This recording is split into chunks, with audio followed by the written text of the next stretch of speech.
Ang ating Senador Boto de la Rosa, nung tinanong siya, ayaw naman yung humarap sa amin. Pinapaharap namin para maging malinaw lahat ng bagay. Anong ginagawa niya? Nagpupunta sa media. Kung ano-anong pinagsasabi niya.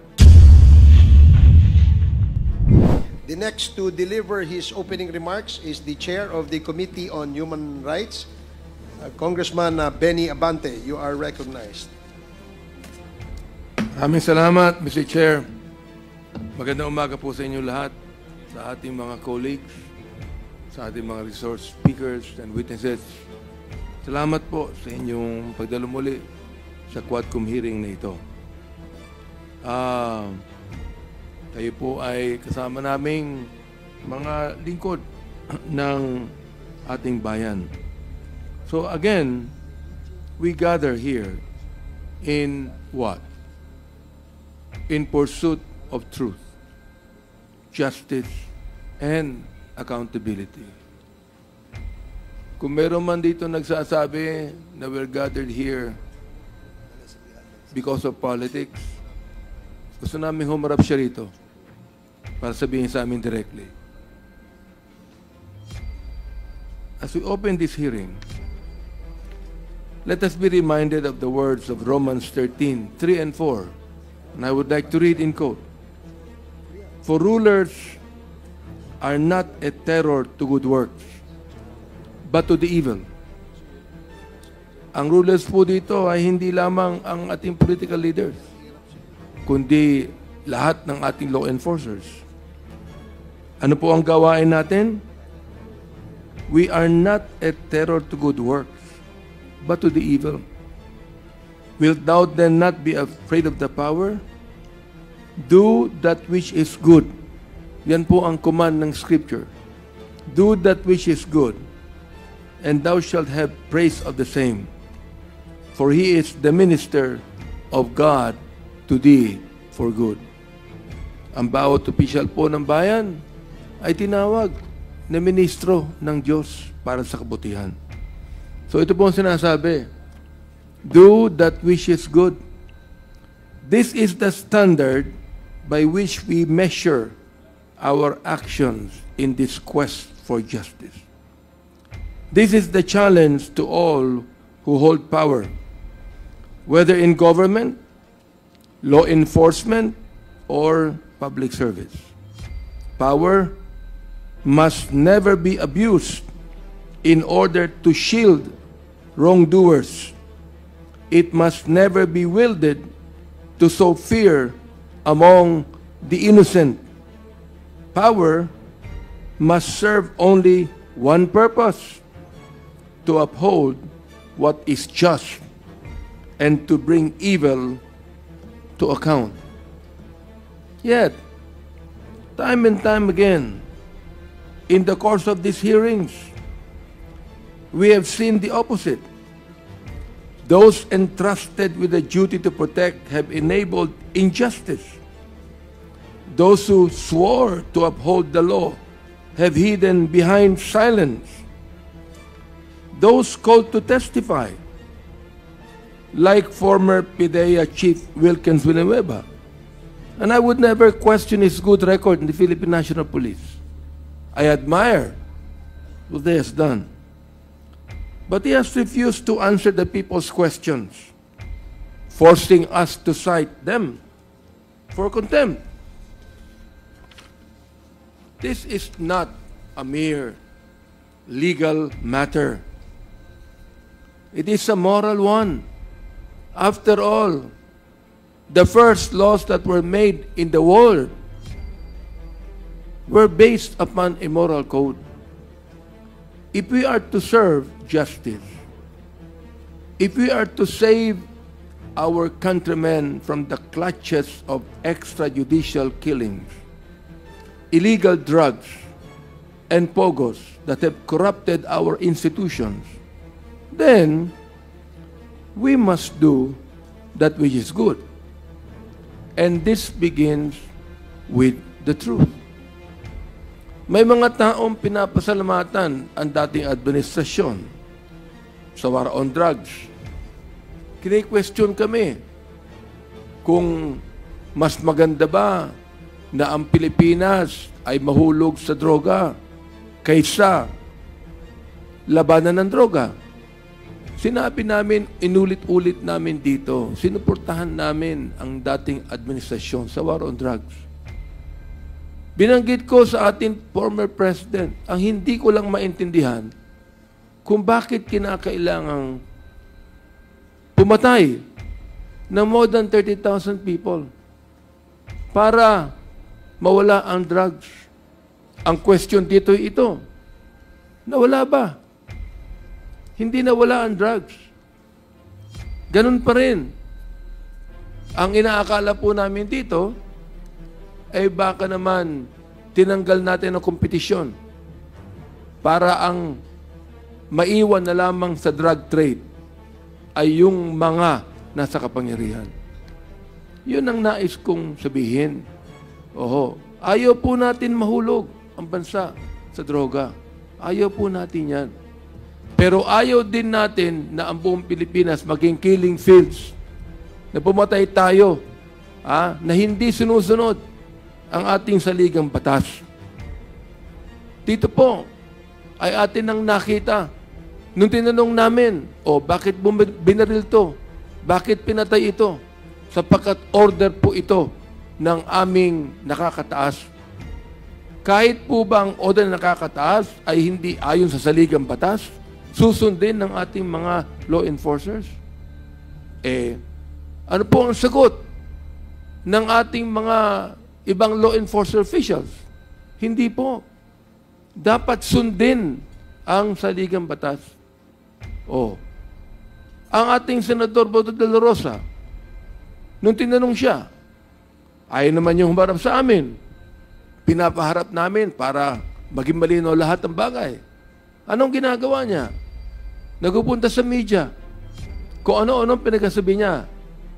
Sinisipa niya ang mga kapulisan na alam nila ang batas.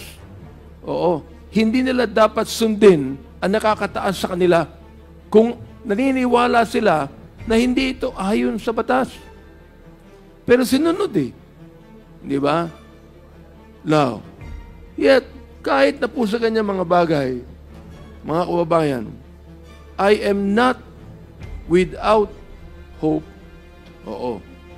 Mga kasama, the Quadcom was not convened to chase imaginary shadows. We are here because lives have been lost, because families have been torn apart, because organized crime operating under the guise of legal businesses has found protection in our own institutions, because a few law enforcers, hindi namin nila lahat, a few law enforcers have chosen to become instruments of terror instead of being ministers of justice. As I've said, hindi kami nawawala ng pag-asa dito. For history and experience tell us that there is always hope in the pursuit of righteousness. Hope that those who were once silent in the face of injustice will now have the courage to speak.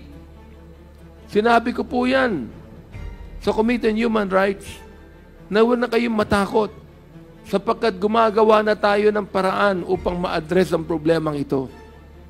Pero nais kong sabihin sa ating mga kababayan, marami pa rin naging biktima ng pagpatay ay natatakot lumabas.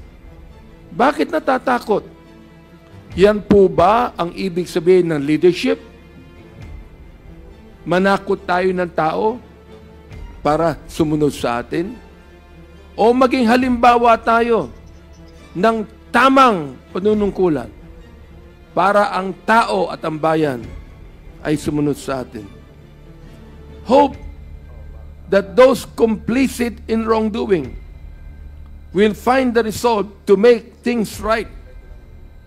Hope that we, as lawmakers and public servants, will not allow fear or convenience to dictate the course of justice. to those who come before this committee, to those who still hesitate, to those who are reluctant and afraid to speak the truth, do that which is good.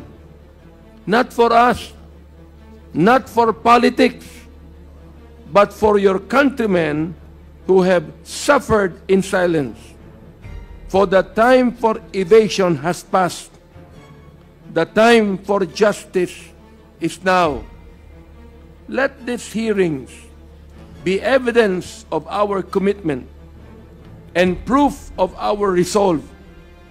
We seek not vengeance, only truth. We wield this power not for personal gain, but for our people. And we will not stop until the evildoers who have plagued our country are unmasked, until justice is restored, and until righteousness prevails. Ano man ang pananakot na ginagawa sa amin. So may God guide us in the days ahead. Kayo po ay kasama naming mga lingkod ng ating bayan. So again, we gather here in what? In pursuit of truth, justice, and accountability.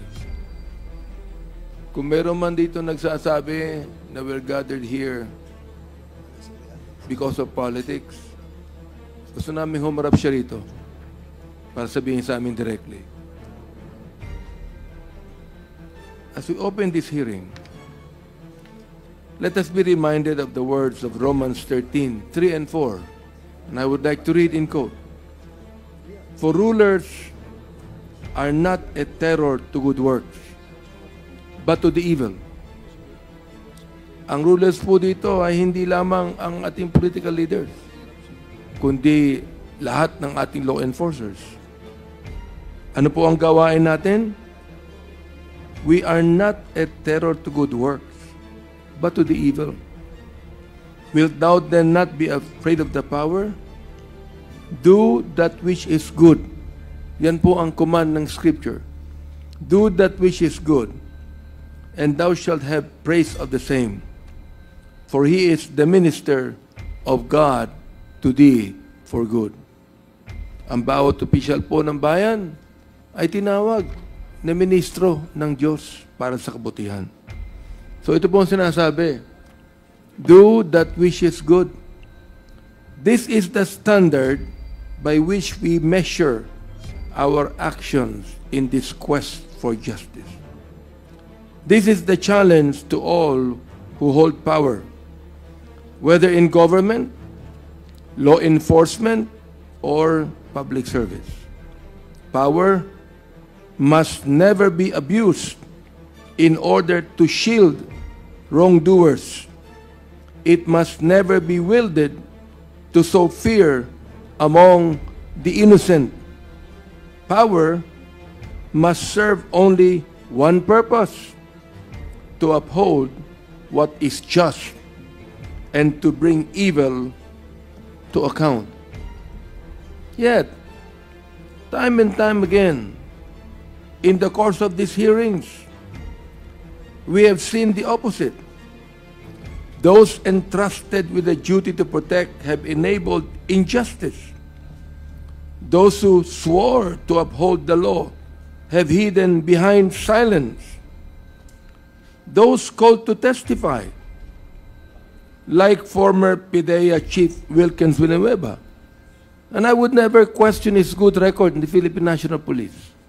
I admire what he has done. But he has refused to answer the people's questions, forcing us to cite them for contempt. This is not a mere legal matter. It is a moral one. After all, the first laws that were made in the world were based upon a moral code. If we are to serve justice, if we are to save our countrymen from the clutches of extrajudicial killings, illegal drugs, and pogos that have corrupted our institutions, then we must do that which is good. And this begins with the truth. May mga taong pinapasalamatan ang dating administrasyon sa war on drugs. Kini-question kami kung mas maganda ba na ang Pilipinas ay mahulog sa droga kaysa labanan ng droga. Sinabi namin, inulit-ulit namin dito, sinuportahan namin ang dating administrasyon sa war on drugs. Binanggit ko sa ating former president, ang hindi ko lang maintindihan kung bakit kinakailangang pumatay ng more than 30,000 people para mawala ang drugs. Ang question dito ito, nawala ba? Hindi nawala ang drugs. Ganun pa rin. Ang inaakala po namin dito, ay baka naman tinanggal natin ang kompetisyon para ang maiwan na lamang sa drug trade ay yung mga nasa kapangyarihan. Yun ang nais kong sabihin. Oho, ayaw po natin mahulog ang bansa sa droga. Ayaw po natin yan. Pero ayaw din natin na ang buong Pilipinas maging killing fields. Na pumatay tayo na hindi sinusunod ang ating saligang batas. Dito po ay atin nang nakita. Nung tinanong namin, bakit binaril to? Bakit pinatay ito? Sapagkat order po ito ng aming nakakataas. Kahit po ba ang order na nakakataas ay hindi ayon sa saligang batas, susundin ng ating mga law enforcers? Ano po ang sagot ng ating mga ibang law enforcement officials? Hindi po. Dapat sundin ang saligang batas. Ang ating Senador Boto de la Rosa, nung tinanong siya, ayaw naman yung humarap sa amin. Pinapaharap namin para maging malinaw lahat ng bagay. Anong ginagawa niya? Nagpupunta sa media. Kung ano-anong pinagsasabi niya. Sinisipa niya ang mga kapulisan na alam nila ang batas. Hindi nila dapat sundin ang nakakataas sa kanila kung naniniwala sila na hindi ito ayon sa batas. Pero sinunod Di ba? Now, yet, kahit na po sa kanyang mga bagay, mga kababayan, I am not without hope. Mga kasama, the Quadcom was not convened to chase imaginary shadows.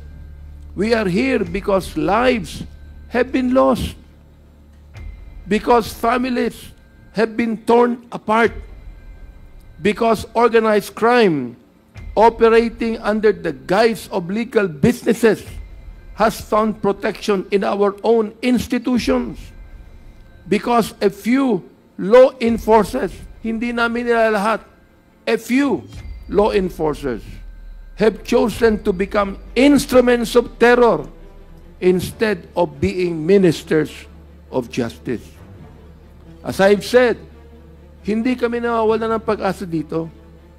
For history and experience tell us that there is always hope in the pursuit of righteousness. Hope that those who were once silent in the face of injustice will now have the courage to speak. Sinabi ko po yan sa Committee on Human Rights na huwag na kayong matakot sapagkat gumagawa na tayo ng paraan upang ma-address ang problemang ito.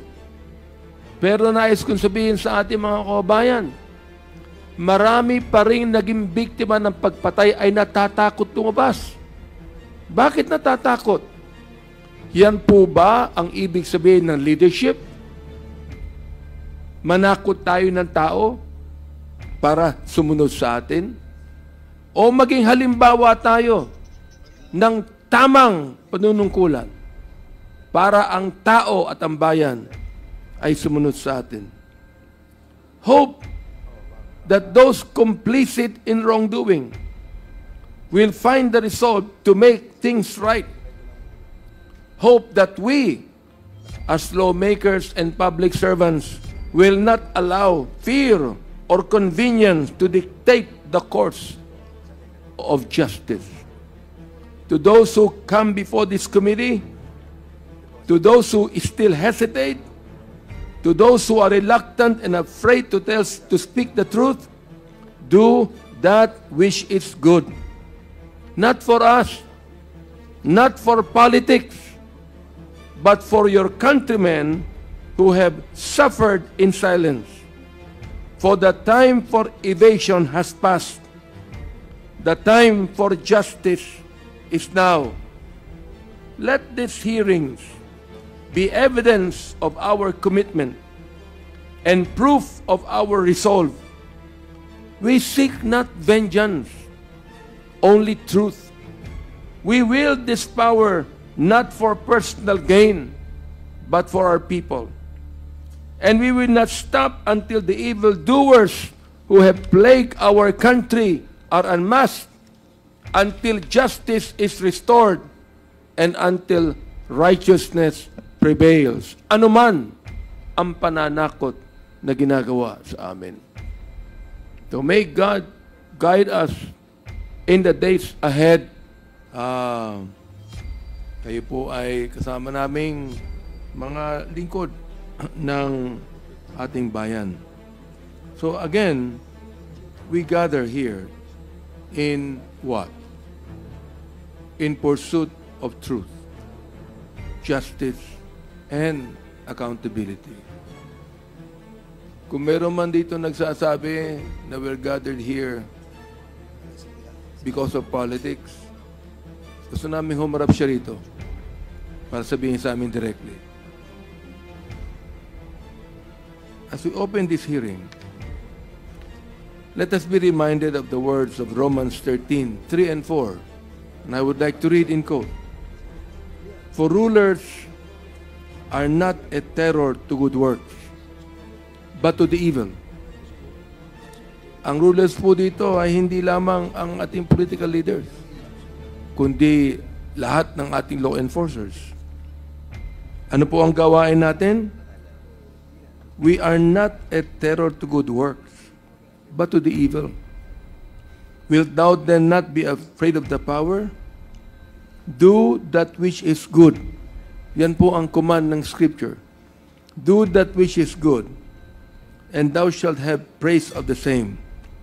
For he is the minister of God to thee for good. Ang bawat opisyal po ng bayan ay tinawag na ministro ng Diyos para sa kabutihan. So ito po ang sinasabi, do that which is good. This is the standard by which we measure our actions in this quest for justice. This is the challenge to all who hold power, whether in government, law enforcement, or public service. Power must never be abused in order to shield wrongdoers. It must never be wielded to sow fear among the innocent. Power must serve only one purpose: to uphold what is just and to bring evil to account. Yet, time and time again, in the course of these hearings, we have seen the opposite. Those entrusted with the duty to protect have enabled injustice. Those who swore to uphold the law have hidden behind silence.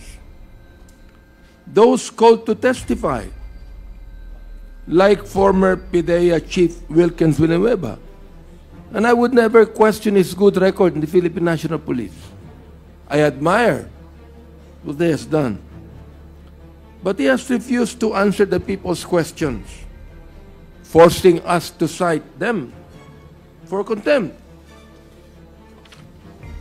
This is not a mere legal matter. It is a moral one. After all, the first laws that were made in the world were based upon a moral code.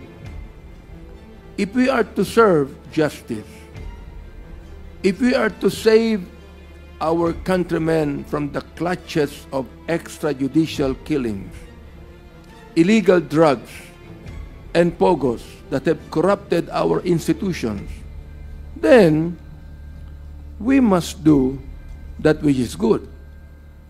And this begins with the truth. May mga taong pinapasalamatan ang dating administrasyon sa war on drugs. Kini-question kami kung mas maganda ba na ang Pilipinas ay mahulog sa droga kaysa labanan ng droga. Sinabi namin, inulit-ulit namin dito, sinuportahan namin ang dating administrasyon sa war on drugs. Binanggit ko sa ating former president, ang hindi ko lang maintindihan kung bakit kinakailangang pumatay ng more than 30,000 people para mawala ang drugs. Ang question dito ito, nawala ba? Hindi nawala ang drugs. Ganun pa rin. Ang inaakala po namin dito ay baka naman tinanggal natin ang kompetisyon para ang maiwan na lamang sa drug trade ay yung mga nasa kapangyarihan. Yun ang nais kong sabihin. Oho, ayaw po natin mahulog ang bansa sa droga. Ayaw po natin yan. Pero ayaw din natin na ang buong Pilipinas maging killing fields. Na pumatay tayo na hindi sinusunod ang ating saligang batas. Dito po ay atin nang nakita. Nung tinanong namin, bakit binaril to? Bakit pinatay ito? Sapagkat order po ito ng aming nakakataas. Kahit po ba ang order na nakakataas ay hindi ayon sa saligang batas, susundin ng ating mga law enforcers? Ano po ang sagot ng ating mga ibang law enforcer officials? Hindi po. Dapat sundin ang saligang batas. Ang ating Senador Boto de la Rosa, nung tinanong siya, ayaw naman yung humarap sa amin. Pinapaharap namin para maging malinaw lahat ng bagay. Anong ginagawa niya? Nagpupunta sa media. Kung ano-anong pinagsasabi niya. Sinisipa niya ang mga kapulisan na alam nila ang batas. Hindi nila dapat sundin ang nakakataas sa kanila kung naniniwala sila na hindi ito ayon sa batas. Pero sinunod Di ba? Now, yet, kahit na po sa kanya mga bagay, mga kababayan, I am not without hope. Mga kasama, the Quadcom was not convened to chase imaginary shadows.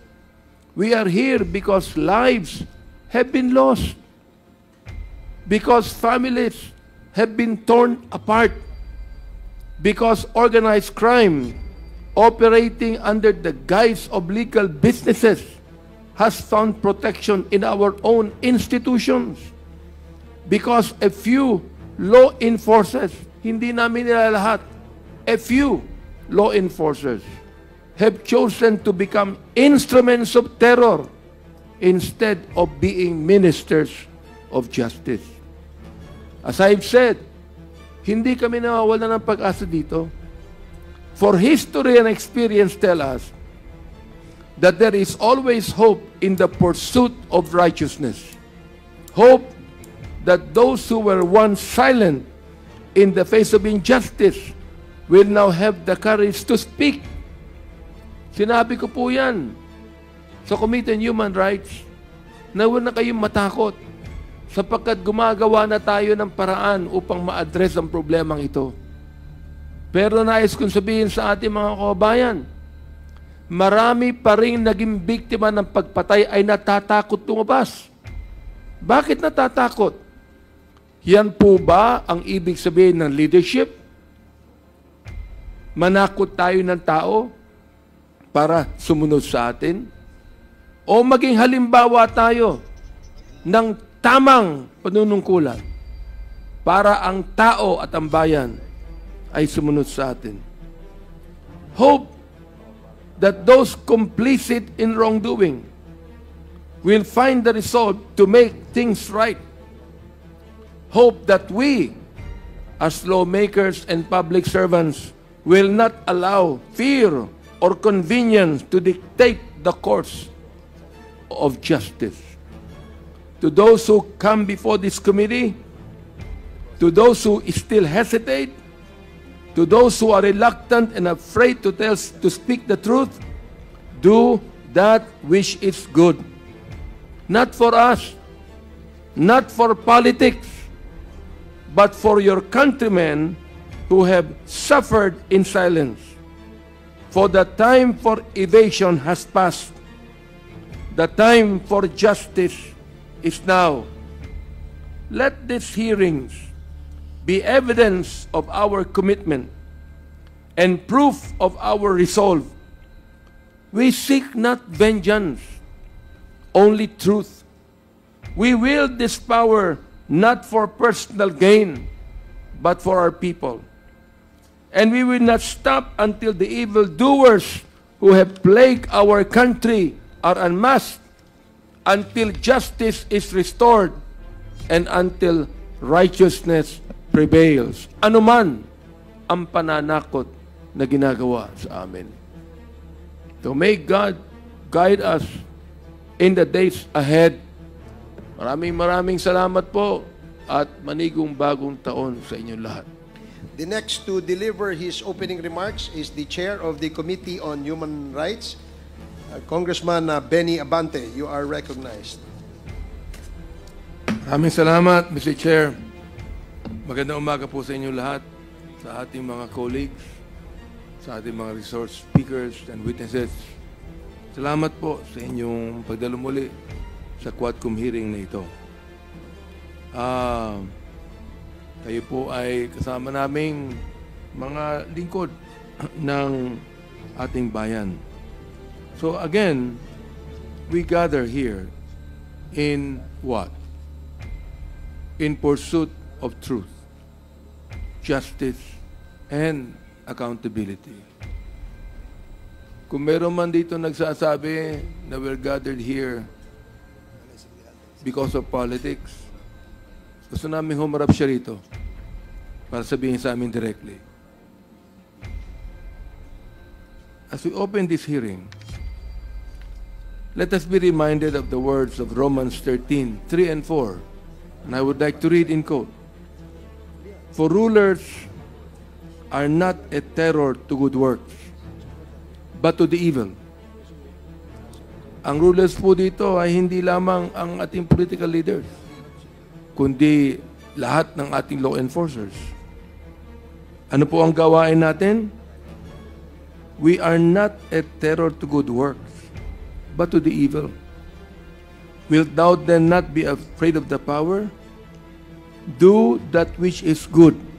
Yan po ang command ng Scripture. Do that which is good, and thou shalt have praise of the same.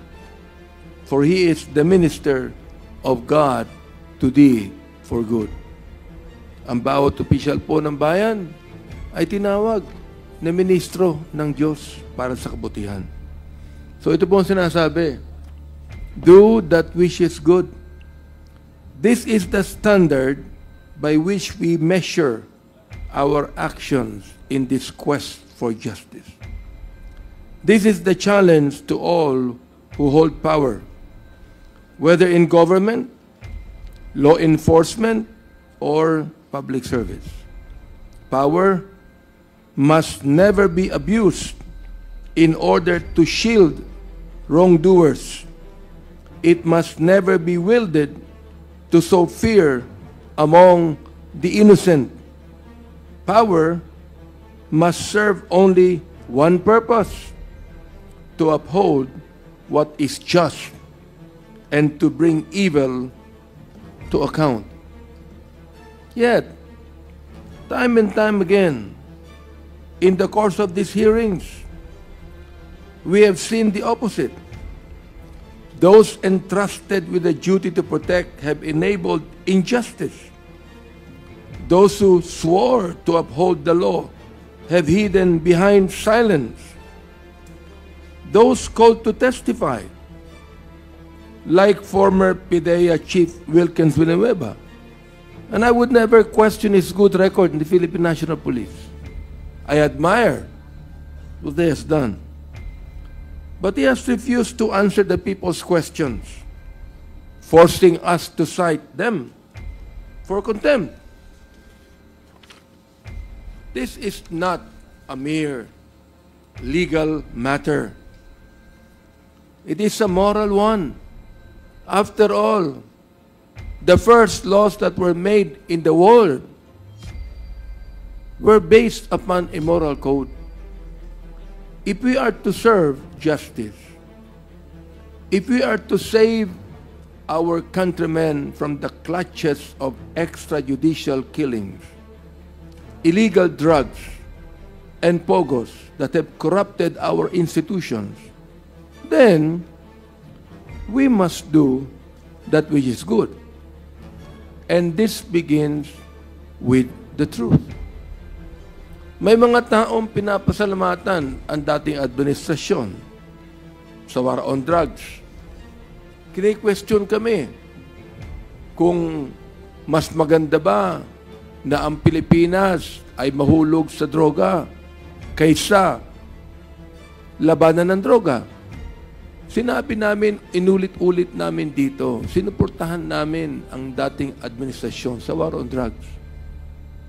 Binanggit ko sa ating former president, ang hindi ko lang maintindihan kung bakit kinakailangang pumatay ng more than 30,000 people para mawala ang drugs. Ang question dito ito, nawala ba? Hindi nawala ang drugs. Ganun pa rin. Ang inaakala po namin dito, ay baka naman tinanggal natin ang kompetisyon para ang maiwan na lamang sa drug trade ay yung mga nasa kapangyarihan. Yun ang nais kong sabihin. Oho, ayaw po natin mahulog ang bansa sa droga. Ayaw po natin yan. Pero ayaw din natin na ang buong Pilipinas maging killing fields, na pumatay tayo, na hindi sinusunod ang ating saligang batas. Dito po ay atin ang nakita. Nung tinanong namin, bakit binaril to? Bakit pinatay ito? Sapagkat order po ito ng aming nakakataas. Kahit po ba ang order na nakakataas ay hindi ayon sa saligang batas, susundin ng ating mga law enforcers? Ano po ang sagot ng ating mga ibang law enforcement officials? Hindi po. Dapat sundin ang saligang batas. Ang ating Senador Boto de la Rosa, nung tinanong siya, ayaw naman yung humarap sa amin. Pinapaharap namin para maging malinaw lahat ng bagay. Anong ginagawa niya? Nagpupunta sa media. Kung ano-anong pinagsasabi niya. Sinisipa niya ang mga kapulisan na alam nila ang batas. Hindi nila dapat sundin ang nakakataas sa kanila kung naniniwala sila na hindi ito ayon sa batas. Pero sinunod Di ba? Now, yet, kahit na po sa kanyang mga bagay, mga kababayan, I am not without hope. Mga kasama, the Quadcom was not convened to chase imaginary shadows. We are here because lives have been lost, because families have been torn apart, because organized crime operating under the guise of legal businesses has found protection in our own institutions. Because a few law enforcers, hindi namin nila lahat, a few law enforcers have chosen to become instruments of terror instead of being ministers of justice. As I've said, hindi kami nawawala ng pag-asa dito. For history and experience tell us that there is always hope in the pursuit of righteousness. Hope that those who were once silent in the face of injustice will now have the courage to speak.